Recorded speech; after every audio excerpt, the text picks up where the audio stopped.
শিক্ষার্থীরা যে খাট পাচ্ছে আমি মনে করি এটা শিক্ষার্থীদের জন্য আসলে একটা উচ্ছ্বাসের জায়গা তৈরি করবে। আচ্ছা দেখুন, বিষয়টা হলো ডাকসু সবেমাত্র শুরু শেষ হয়েছে।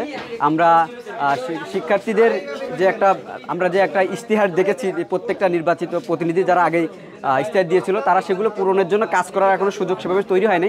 তো তারপরেও হাজী মোহাম্মদ মহসিনুল হলের যে যারা নির্বাচিত হয়েছেন তারা তাদের পৃষ্ঠপোষকতায় আজকে যে শিক্ষার্থীদের যে খাট দেওয়ার যেটা আমাদের একটা বেসিক নিড আর কি, একটা খাট, একটা আলমিরা এবং একটা টেবিল, শিক্ষার্থীদের একটা ডিজার্ভের জায়গা অন্তত থাকে যে আমরা বিশ্ববিদ্যালয়ে আসবো, আমাদের জন্য এটা একেবারেই ডিজার্ভের জায়গা। সেই জায়গায় আমরা এসে দেখেছি যে নাই।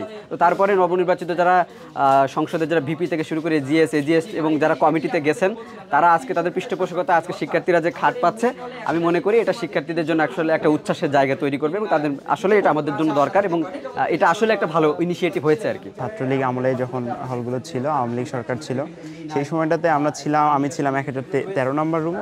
ওই রুমটাতে ছোট্ট একটা রুম, এখানে ছিলাম আমরা 19 জন, খুবই গাদাগাদি করেছিলাম, বেড টেড কিচ্ছু ছিল না। এখন 5ই আগস্টের পরে অনেক পরিবর্তন আসছে, বিশ্ববিদ্যালয় প্রশাসন থেকে শুরু করে সব কিছুতেই পরিবর্তন। আমরা আশাবাদী ভবিষ্যতে আরও ভালো কিছু হবে আমাদের জন্য। আজকে দেখতে পাচ্ছেন যে আমাদের পুরাতন বেড ছিল, অনেকেই ফ্লোরে থাকতো, হল প্রশাসন থেকে আমাদের বেডের ব্যবস্থা করা হয়েছে, খুব দ্রুত টেবিলের ব্যবস্থাও করা হবে এবং দেখা যাচ্ছে যে খুব ভালো একটা পজিটিভ পরিবর্তন হচ্ছে। গুড লাক পেনের সফট অয়েল বেসড ইঙ্ক দেয় নিখুঁত লেখার আত্মবিশ্বাস। Good luck pen, make your lakh.